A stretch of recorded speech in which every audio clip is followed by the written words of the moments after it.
Question number 8. So that for any set A and B, A is equal to A intersection B union of A minus B, and A union B minus A is equal to A union B. तो हम ऐसा करते हैं, यहाँ पे दो set हम इस तरीके से चूज करते हैं, A और B. तो सपोज करिए अगर हमने यहाँ पे ऐसा चूज कर लिया कि let X belong to A, then we have to show that X is also belong to A intersection B union A minus B, यानी ये भी हमें शो करना है. तो चलिए हम यहाँ पे दो केस ले लेते हैं कि पहला हम ले लेते हैं कि X belong to A intersection B. Case number 1 ले लेते हैं. X हमारा अगर A इंटरसेक्शन B से बिलोंग करेगा, यूनियन है ना यहाँ पे, या तो X आपका A इंटरसेक्शन B से बिलोंग करेगा या X हमारा A माइनस B से बिलोंग करेगा. क्लियर है? तो if X belong to A intersection B, तो उस केस में हम ऐसा कह सकते हैं कि X belong to A intersection B and this is the subset of A union B union A minus B.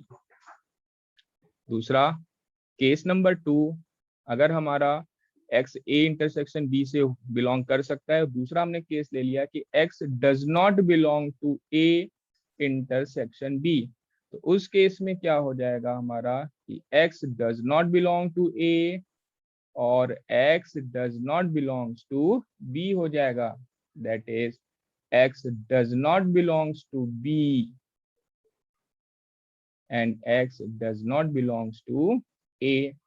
यानी कि हम ऐसा कह सकते हैं कि X does not belong to हमारा A माइनस B हो जाएगा, which is the subset of A union B union A minus B.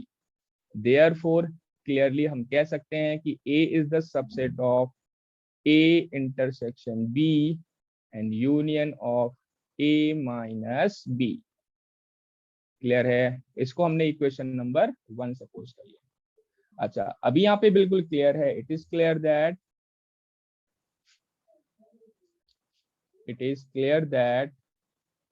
A intersection B is the subset of A and A minus B is the subset of A.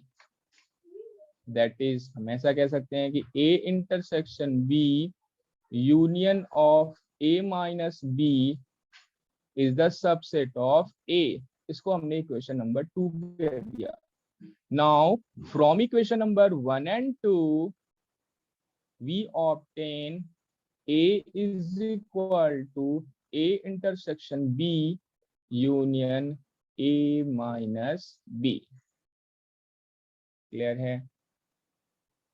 ये हमारा first, यहाँ पे जो first question दे रखा था ये हमारा prove हो गया कि A हमारा क्या होगा, A is equal to A intersection B union A minus B हो जाएगा. चलिए हम सेकेंड वन प्रूव करेंगे. सेकेंड वन प्रूव करने से पहले इस सीन को हम रिमूव करेंगे. Now we have to prove this second part.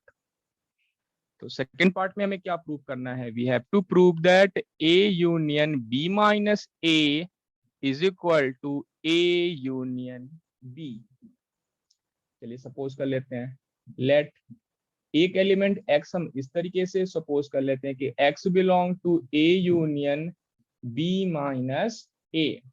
तो उस केस में हमारा X जो है A से बिलोंग करेगा या फिर X हमारा B माइनस A से बिलोंग करेगा. अच्छा, हम ऐसा कह सकते हैं कि X बिलोंग टू A और X belong to B and X does not belongs to A. क्यों? क्योंकि हमने B माइनस A लिखा हुआ कि X कभी भी हमारा A से बिलोंग नहीं करेगा. अब इन दोनों को मिक्स कर लेते हैं. ये हो जाएगा हमारा X बिलोंग टू A और X belong to B and X belong to A और X does not belongs to A. तो इस केस में हमारा क्या हो जाएगा? This is belongs to X belong to A union B. that is A union B minus A is the subset of A union B। इसको हमने equation number 3 suppose कर लिया, क्योंकि हमने स्टार्टिंग में क्या सपोज कर रखा था कि x हमारा A union B minus A से बिलोंग करता है, और हमने यहाँ पे प्रूव कर दिया कि x is the subset of A union B। Therefore हम ये लाइन लिख सकते हैं कि A union B minus A is the subset of A union B। Now next we have to show that A union B is the subset of A union B minus A। इसके लिए हम क्या करेंगे, हम एक दूसरा element suppose कर लेते हैं कि late Y belongs to A union B where y belongs to A हो जाएगा, या फिर y belongs to आपका B हो जाएगा।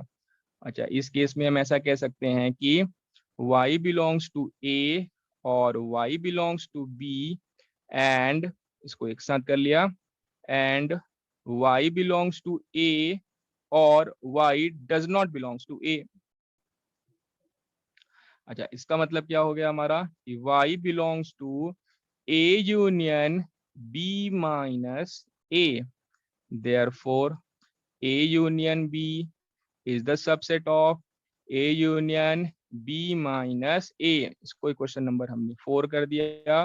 फ्रॉम इक्वेशन नंबर 3 and 4 दोनों एक दूसरे के सबसेट हो गए, यानी आपस में क्या हो जाएंगे, इक्वल।